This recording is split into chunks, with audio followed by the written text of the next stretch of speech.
오늘 우리에게 주실 하나님의 말씀은 신약성경 마태복음 23장 23절로 36절입니다. 신약성경 40쪽입니다. 오늘 우리에게 주실 하나님의 말씀은 신약성경 마태복음 23장 23절로 36절입니다. 신약성경 40쪽입니다.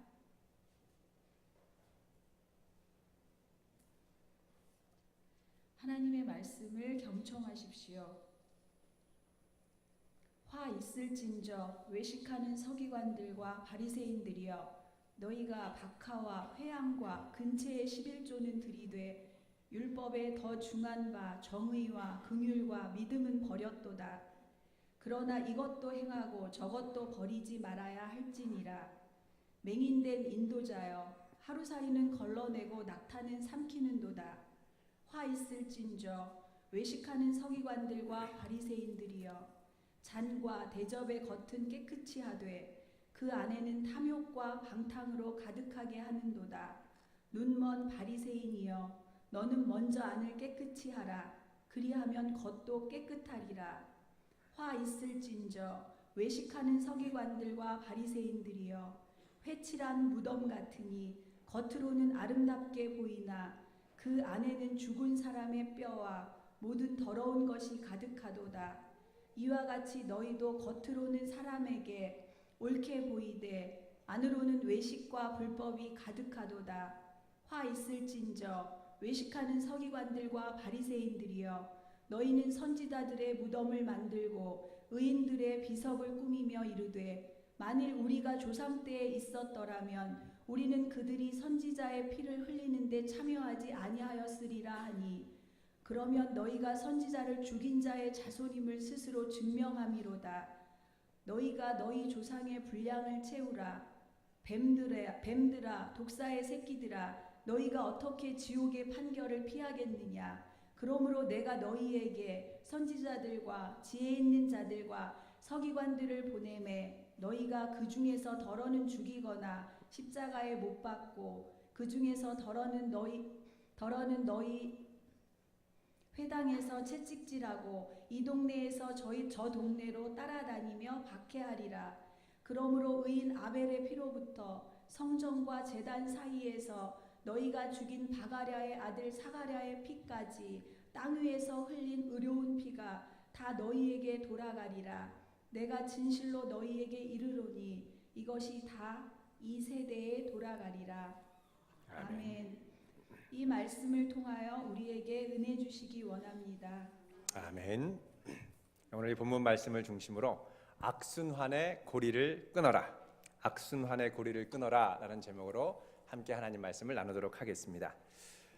이제 서서히 가을이 찾아오는 것 같습니다. 저녁 날씨도 선선해지고, 이때쯤 되면 많은 분들은 이제 가을이 오는구나 라고 반길 수도 있습니다만, 마음이 무거워지는 우리 친구들이 있습니다. 바로 고3 학생들이죠.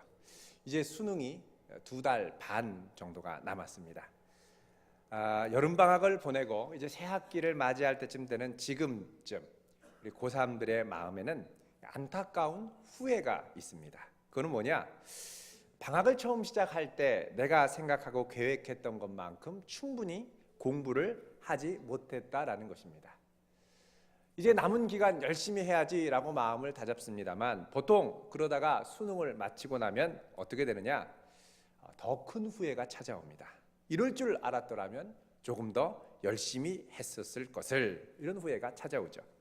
그러나 돌아보면 이런 후회, 방학이 끝날 때쯤 이럴 줄 알았으면 좀 더 열심히 했었을 것을 하는 후회는 초등학교 때부터 계속되어 왔던 악순환의 후회입니다.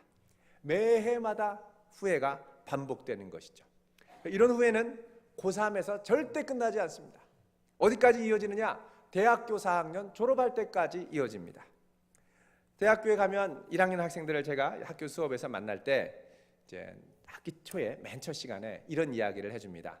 너희들 앞으로 대학 4년 생활이 궁금하지? 그러면서 제가 4년 생활을 얘기를 해줘요. 대충 뭐 이렇게 진행된다라고 얘기를 합니다. 먼저 대학교 1학년 딱 들어가면 후회와 실망 가운데 내가 어쩌다 이 학교를 왔는가 하는 원망으로 재수와 편입을 꿈꾸게 됩니다. 다른 생각들 때문에 학교 수업에 집중을 하지 못하죠. 거기에다가 신입생 환영회 또 몰래 먹었던 술 문화에 아예 푹 빠져들게 되면 한 학기가 휘리릭 날아갑니다.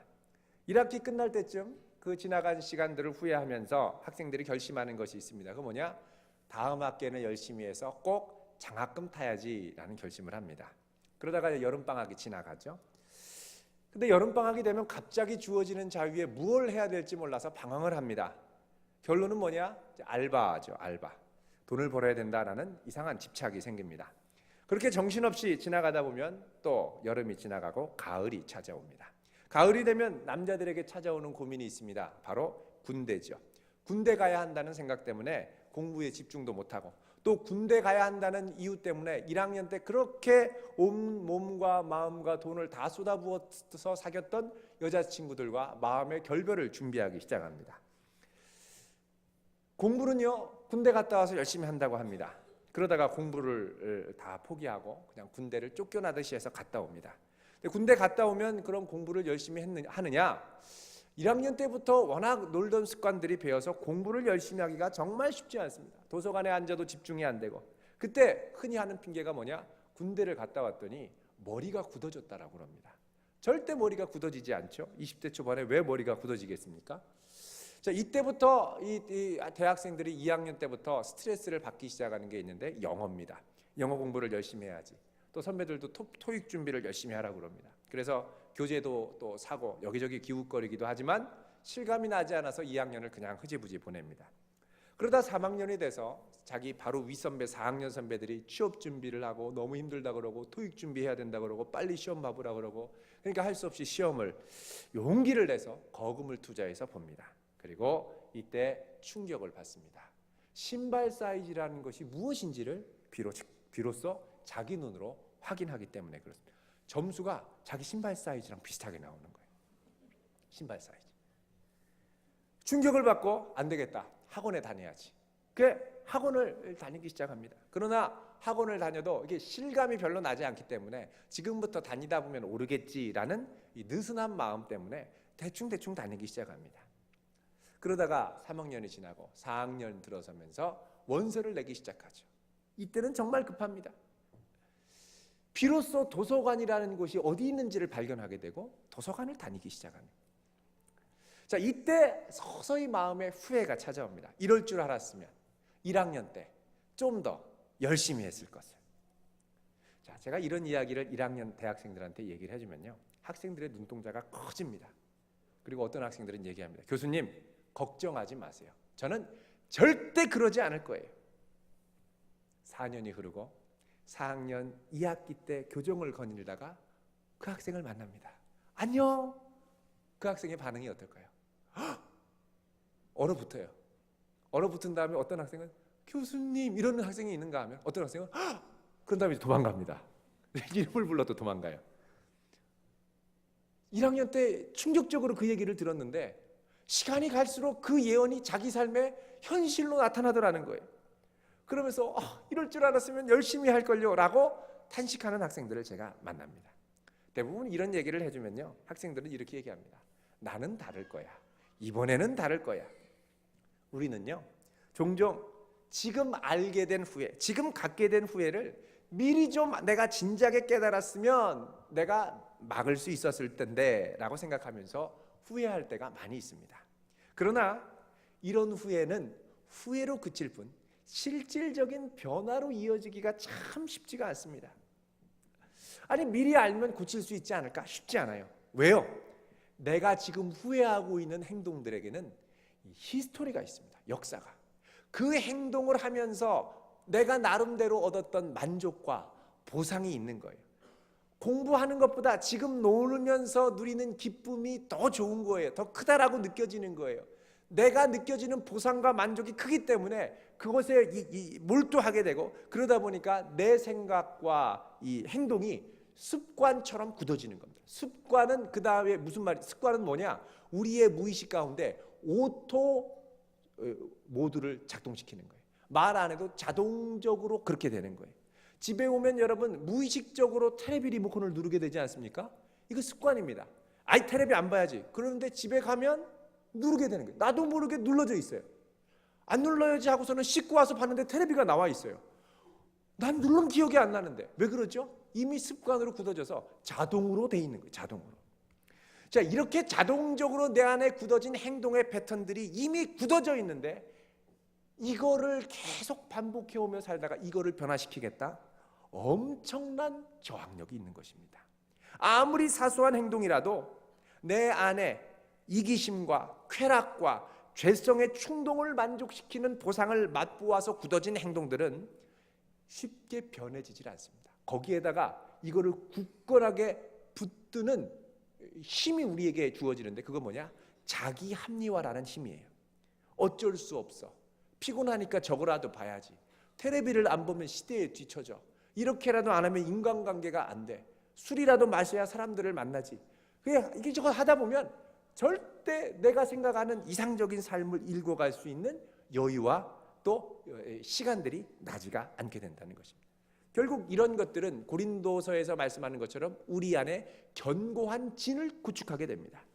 그러면 견고한 진이 구축되면 그 안에서 뱅뱅 도는 거예요. 결국 삶의 악순환이 고정돼서 계속해서 반복적으로 돌아가는 것입니다. 나를 후회하게 만드는 이런 습관들 구별하고 극복하는 것이 쉽지가 않습니다. 얼마 전 신문에서 우리나라의 평균 수명을 바탕으로 해서 예측을 내놨습니다. 지금 나이가 40대가 되는 분들은 앞으로 살 수 있는 시간이 약 40년 정도밖에 남지 않았다는 것입니다. 여러분 지난 40년 생각해 보면 하다가 정말 정신없이 지난 것 같지 않습니까? 근데 앞으로 나에게 주어진 시간이 이제 체감적으로 빨리 가는 시간은 그동안 보내왔던 시간의 2배 이상 빨리 가는데 그거밖에 살 시간이 남지 않았다는 거예요. 또 나이가 60, 50 후반 돼서 60이 되신 분은 앞으로 남아있는 생이 20년 정도밖에 남지 않았다는 겁니다. 자, 그러면 생각해 봅시다. 내 안에 어떤 변화가 있지 않고는 과거에 내가 만들어왔던 악순환의 습관 때문에 나를 계속하게 후회할 일들, 계속 후회했던 일들을 계속 끝까지 후회하면서 가져갈 수 있다라는 거예요. 그런 가능성과 잠재력이 우리 안에 들어있다라는 것입니다. 이것들을 그럼 과연 어떻게 끊어버릴 수 있을까? 참 쉽지 않은 것입니다. 오늘 본문 말씀에 나오는 예수님께서 바리새인과 서기관들을 향하여 선포했던 화도 바로 이런 악순환에 관한 것이었습니다. 오늘 본문에 선포하는 화는 전부 7개 중에 나머지 4번째, 5번째, 6번째, 7번째인데 이 내용들을 보면 그 안에 굳어진 악순환들로 벗어나기 힘든 상태가 되었음을 알 수가 있습니다. 자, 오늘 말씀 29절을 보시죠. 같이 읽어보겠습니다. 29절 시작. 화 있을진저 외식하는 서기관들과 바리새인들이여 너희는 선지자들의 무덤을 만들고 의인들의 비석을 꾸미며 이르되 30절 만일 우리가 조상 때에 있었더라면 우리는 그들의 선지자들의 피를 흘리는데 참여하지 아니하였으리라 하니. 자, 이게 무슨 말이냐? 바리새인과 서기관들이 선지자들, 하나님께서 보내주신 많은 선지자들이 있는데 이들을 이스라엘 백성들이 돌로 치고 이스라엘의 지도자들이 채찍을 때리고 그러면서 핍박해서 죽였단 말이죠. 이들의 무덤이 있는데 바리새인과 서기관들이 이들을 선지자로 여기고 예쁘게 무덤을 꾸몄습니다. 그리고 기념비도 세웠어요. 그러면서 그 앞에 나와서 추모하고 기리면서 얘기하기를 뭐냐? 야, 우리가 그 시대에 살았더라면 이런 끔찍한 비극이 일어나지 않았을 텐데, 엘리야를 좀 더 잘 대우했을 텐데, 사가랴 선지자를 죽이지 않았을 텐데, 좀 더 잘 우리가 대우했었을 텐데 우리는 달랐을 거야, 이번에는 다를 거야 라고 얘기를 한다라는 거예요. 그런데 예수님께서 이들의 영적인 실상을 바라보면서 뭐라 그러느냐? 33절입니다 33절 시작. 뱀들아 독사의 새끼들아 너희가 어떻게 지옥의 판결을 피하겠느냐? 이들을 향해 뭐라 그럽니까? 뱀들아 지옥의 새끼들아 너희들은 이미 지옥의 판결이 임박했다는 거예요. 너희들은 괜찮다, 너희들은 다를 거라 그러지. 조상들과 했던 그 잘못과 범죄의 악순환이 계속돼서 너희들 가운데도 이어진다는 거예요. 그래서 32절에 뭐라 그러냐? 너희가 너희 조상의 분량을 채우라는 거예요. 너희 조상들이 그렇게 악행을 저질렀던 걸 마저 채워보지 그래 라고 예수님이 화를 쏟아부으시는 겁니다. 얼마나 충격적입니까? 우리는 괜찮을 거야, 우리는 뭐 끄떡 없을 거야 라고 하지만 그게 아니라는 거예요. 자, 그러면 이런 악순환에 빠지게 한 원인이 뭐냐? 오늘 본문에 나오는 네 번째, 다섯 번째, 여섯 번째 화가 그 결과적인 이 악순환에 대한 이유를 설명해 줍니다. 자, 첫 번째는 뭐냐?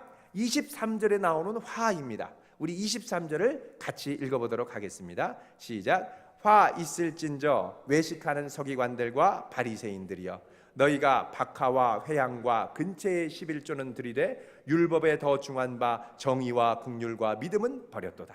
그러나 이것도 행하고 저것도 버리지 말아야 할지니라. 자, 서기관들과 바리새인들이 하나님께 무엇을 드리느냐? 11조를 드리는데, 여기 보면 무슨 11조를 드린다고 나옵니까? 박하와 회향과 근체의 11조를 드린다고 그럽니다. 이건 좀 우리에게 익숙하지 않은 11조죠.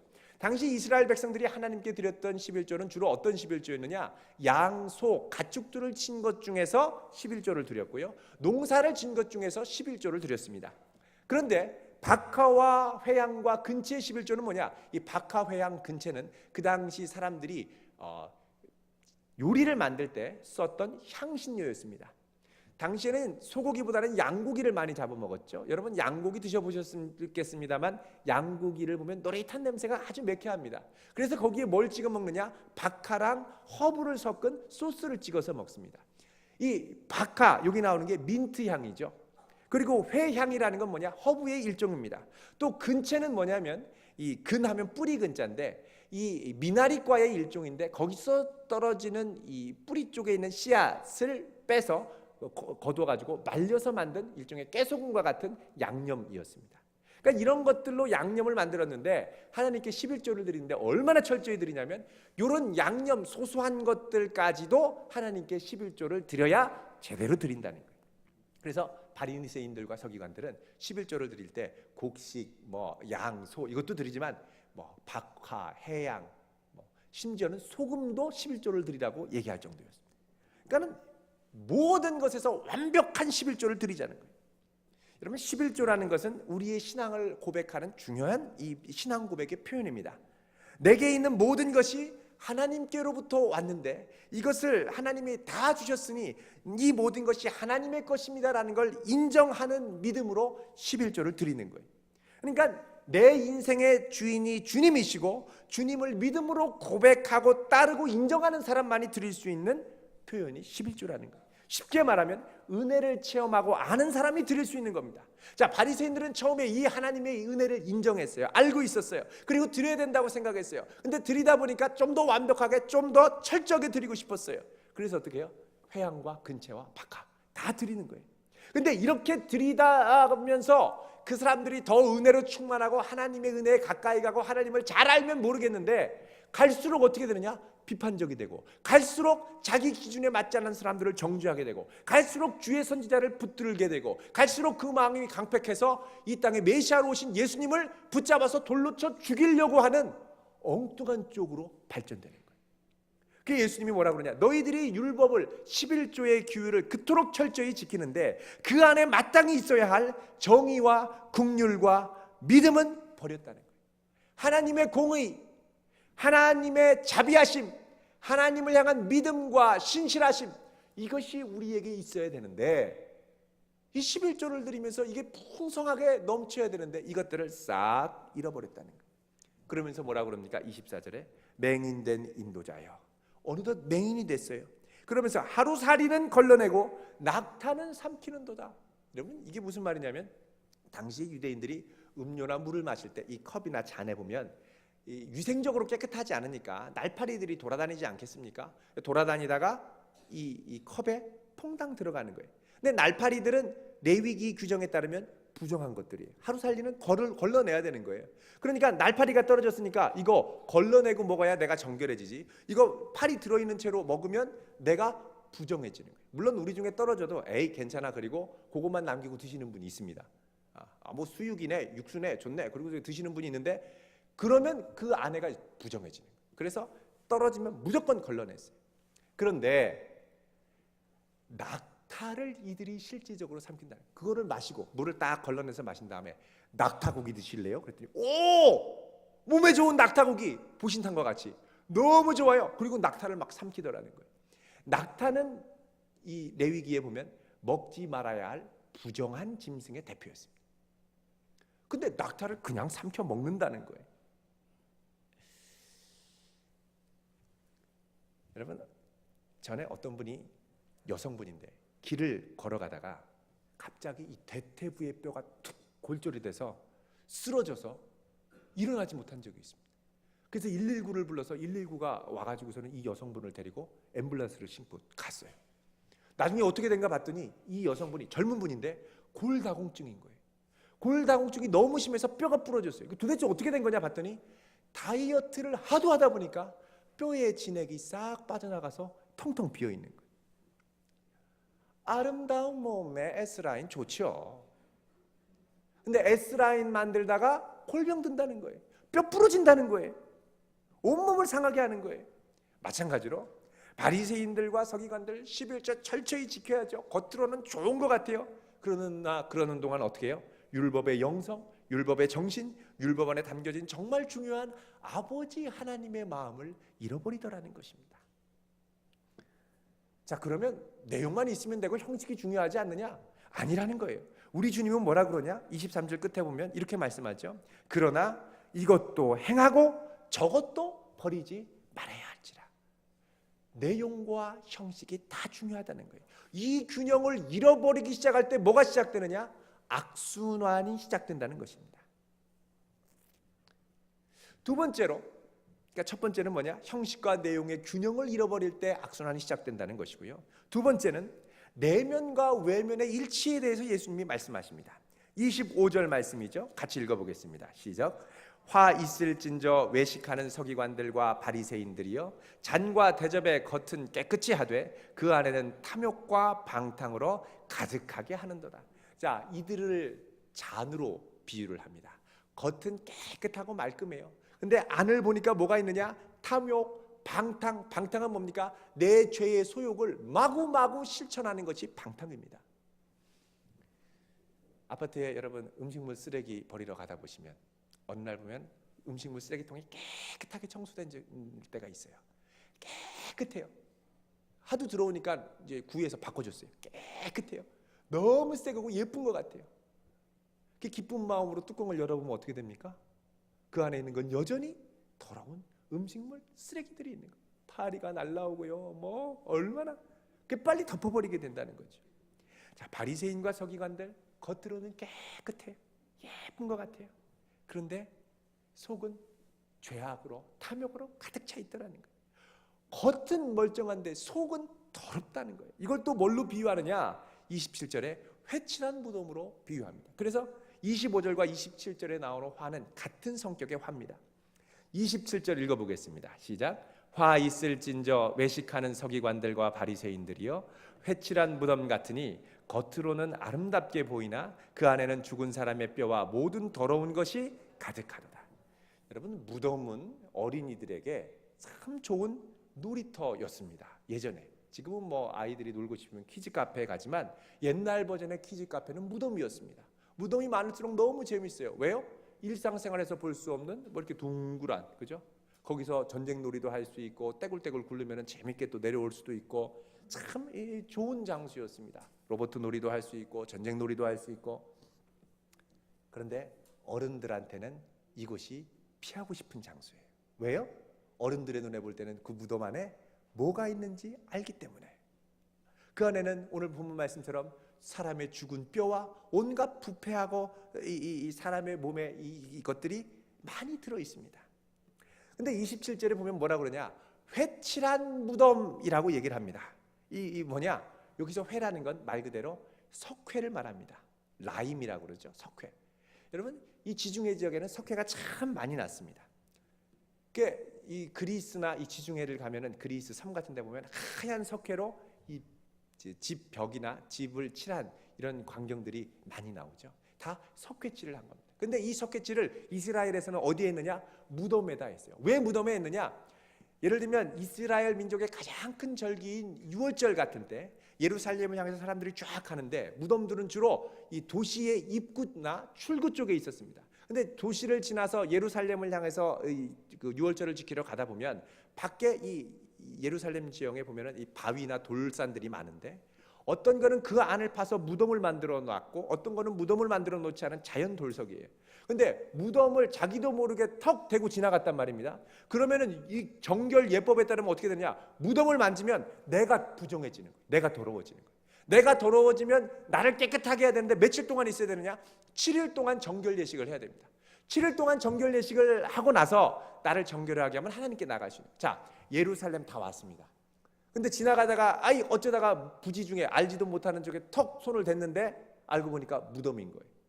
그러면은 1년 내내 준비해서 하나님께 제사 드리려고 6월절 절기를 지키려고 왔는데 못 드리는 거네요. 7일 동안 가만히 있어야 돼요. 얼마나 억울하겠습니까? 그러니까 이거 뭐 표시를 해달라는 거예요. 표시를. 그래서 어떻게 했느냐? 유대인들이 6월절 절기, 특히 이게 큰 명절 절기가 가까이 올 때마다 밖에 나가가지고 무덤은 우리가 생각하는 이런 둥그런 무덤이 아니라 돌과 바위를 깎은 이 석실이죠. 묘실에 밖에서 이 무덤은 하얀색으로 칠했습니다. 그러니까 지나가다가 회칠한 무덤을 보면 저 부정하네, 조심해야지 하고 피해갔던 것이죠. 자, 그래서 예수님이 뭐라 그러냐? 너희들은 겉으로 볼 때는 회칠한 무덤이라는 거예요. 깨끗하게 하얀색으로 칠하니까 얼마나 깨끗합니까? 그러나 그거를 대는 순간 부정해지는 거예요.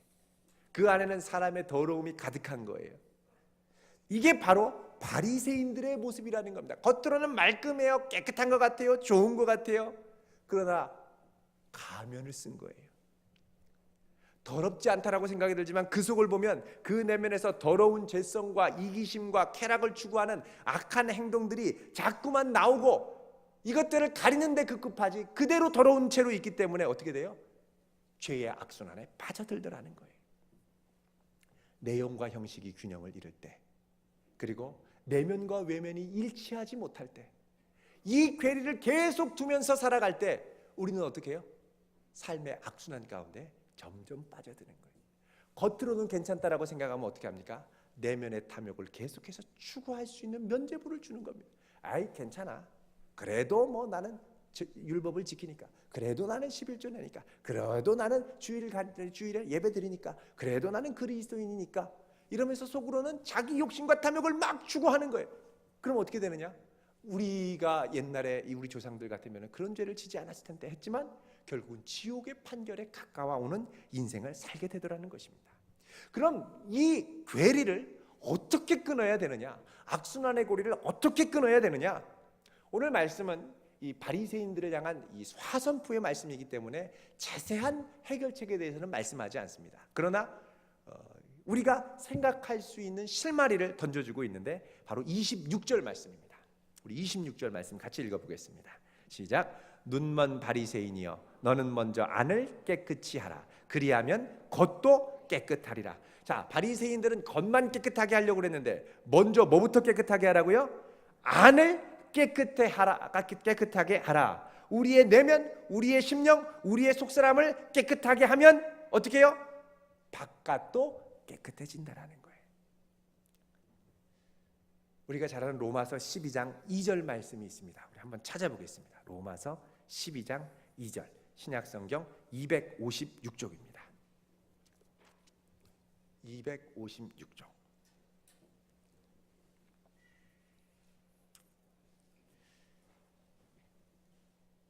(12장) 1절 2절을 같이 읽겠습니다. 시작. 그러므로 형제들아, 내가 하나님의 모든 자비하심으로 너희를 권하노니 너희 몸을 하나님이 기뻐하시는 거룩한 산 제물로 드리라. 이는 너희가 드릴 영적 예배니라.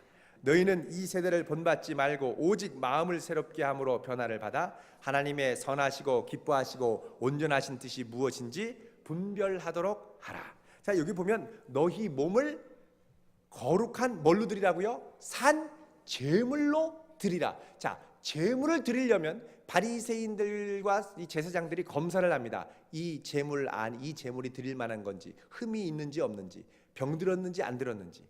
근데 살아있는 제물로 주 앞에 드리는데 겉은 멀쩡한데 제물이 속이 병들고 속이 더러우면 그걸 하나님이 받으실 때 어떤 제물이냐? 가증한 제물이 됩니다.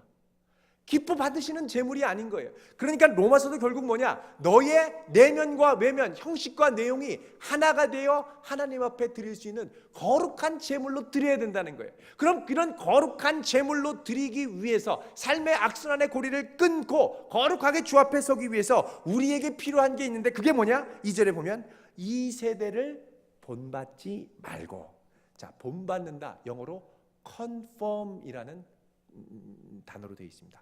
con 하면은 함께, 똑같이라는 말이고, form 하면은 형태, 본질을 의미하는 게 form입니다. 그러니까는 겉으로 나타나는 형태와 본질을 그대로 똑같이, 이 세상이 얘기하는 걸 그대로 똑같이 가지 말고, 그 다음에 뭘 새롭게 함으로? 마음을 새롭게 함으로, 우리 내면을, 우리 속을 깨끗하게 함으로 뭘 받아요? 변화를 받아. 자, 여기 보면 누가 변화시키는지가 나오지 않아요. 변화를 받으라고 그랬어요. 너희가 스스로를 변화시키라고 한 게 아니라 변화를 받으라고 그랬어요. 그럼 이 변화시켜 주시는 분이 누굽니까? 성령님의 능력입니다. 성령님의 능력. 그래서 로마서 12장 이후에는 성령의 은사에 대해서 막 또 나오죠. 자, 이 세대 가운데 너희들이 생활의 악순환의 고리, 괴리를 극복할 수 있는 방법이 뭐냐? 내 마음의 심령 가운데 성령님의 능력이 흘러들어와서 변화를 시켜야 한다는 거예요. 자, 이걸 또 다른 표현으로 에베소서 3장 16절은 이렇게 말씀합니다. 에베소서 3장 14절에서 16절.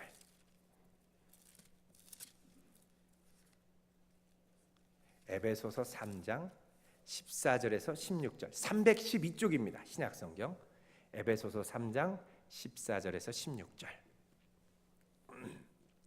여기 보면요, 같이 읽어보겠습니다. 시작. 이러므로 내가 하늘과 땅에 있는 각 족속에게 이름을 주신 아버지 앞에 무릎을 꿇고 비노니 그의 영광의 풍성함을 따라 그의 성령으로 말미암아 너희 속사람을 능력으로 강건하게 하시오며. 자, 성령으로 말미암아 너희 뭐를요? 속사람을 무엇으로? 능력으로 강건하게 해달라는 거예요. 자, 성령이 누굽니까? 부활하신 예수 그리스도의 영, 죄와 사망의 권세를 이기신 하나님의 영이 우리에게 임하셔서 우리의 마음을 변화시키고 우리를 정결하게 하시고 강건하게 하시는데, 그럴 때 우리는 이 세상의 악한 풍조에 휩쓸리지 않게 된다는 것입니다. 성령이 임하시면요, 우리의 시선과 가치관이 변하게 됩니다. 성령의 능력으로 변화되어야 어떻게 해요? 우리는 주 앞에 하나님이 받으실 만한 거룩한 산 제사로 우리를 드릴 수 있게 된다는 것입니다. 여러분, 솔직히 우리 안에 있는 악한 습관들을 내 스스로의 힘으로 끊어야지 쉽게 끊어지지 않습니다. 여러분, 제가 아는 어떤 분은요, 예전에 목사님 아드님이었어요. 담배를 하도 피니까 이 담배 피고 교회 가는 게 미안한 거예요. 담배를 내가 끊겠다.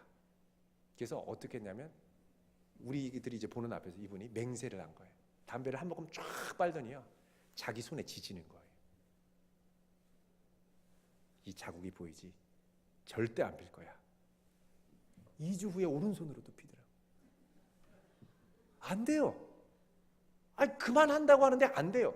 테레비 끄고 싶은데 안 돼요. 내일 새벽에 일어나서 새벽기도 가야지. 안 돼요. 너무 굳어졌기 때문에. 자, 이거를 이길 수 있는 힘을 누가 주시느냐? 성령께서 주신다는 겁니다.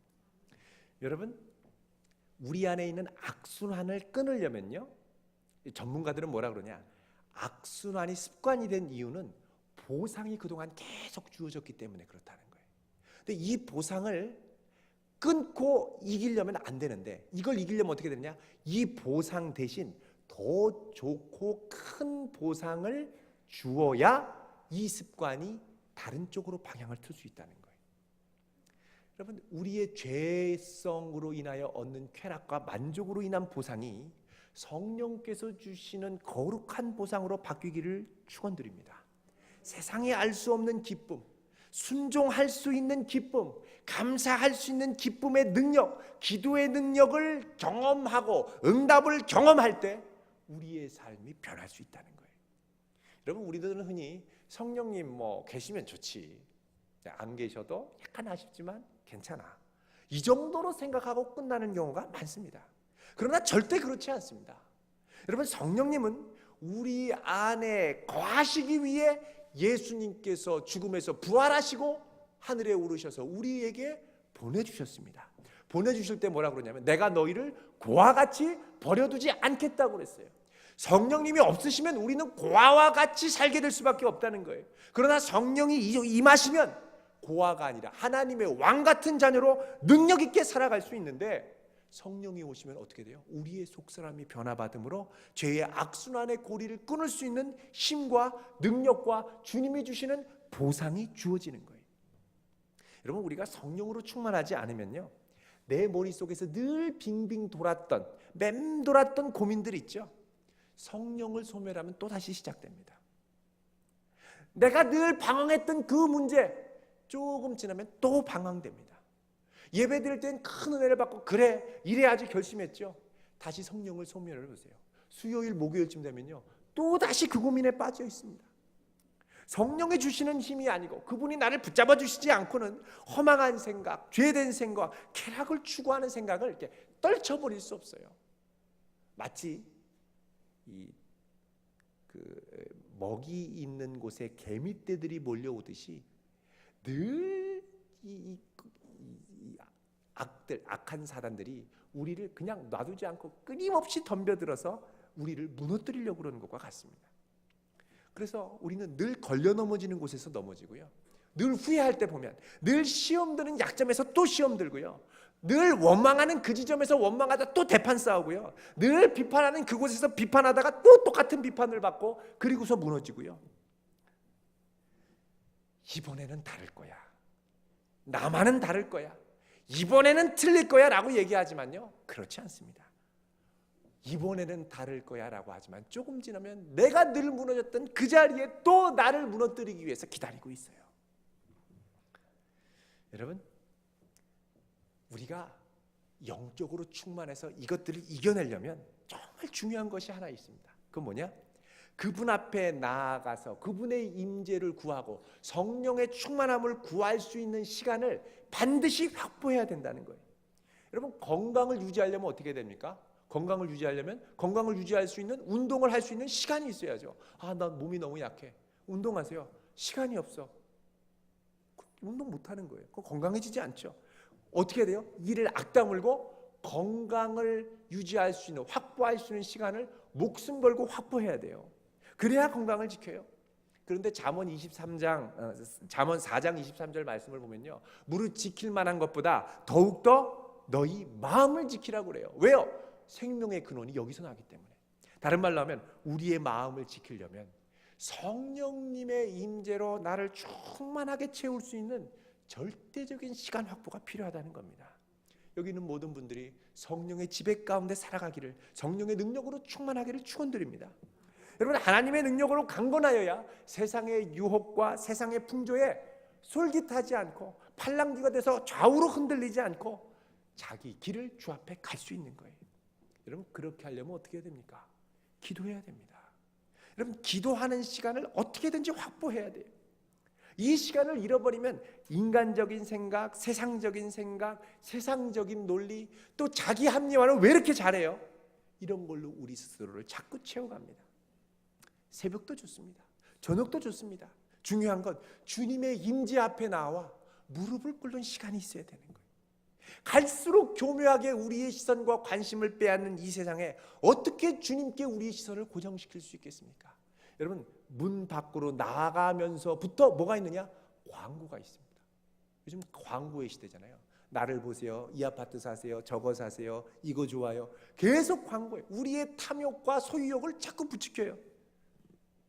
여러분, 나가자마자 우리의 시선을 빼앗긴다면 나가기 전에 우리의 시선을 주님께 고정시키고 나가야 이 세상 가운데 이길 수 있습니다.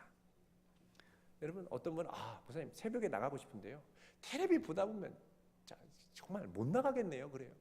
여러분, 텔레비 틀면요 이게 안 꺼져요.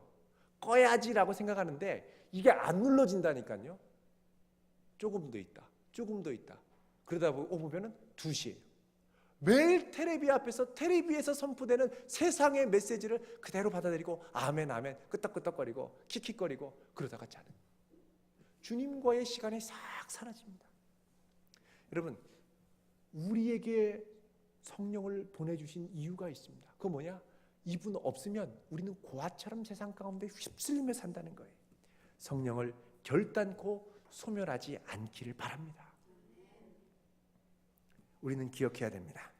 바리새인과 서기관들, 우리는 괜찮을 거야, 나만은 다를 거야 라고 했던 착각, 우리 안에 그대로 반복될 수 있고 언젠가 주 앞에 설 때 그것으로 인하여 책망받을 수 있습니다. 주여, 나를 주의 영으로 정결케 하시고 나의 마음을 변화시키사 이 세상 가운데 하나님의 뜻을 따라 순종할 수 있는 거룩한 백성 되게 하옵소서. 결단하며 사모하며 믿음으로 나아가는 성도 되시길 주님의 이름으로 축원드립니다.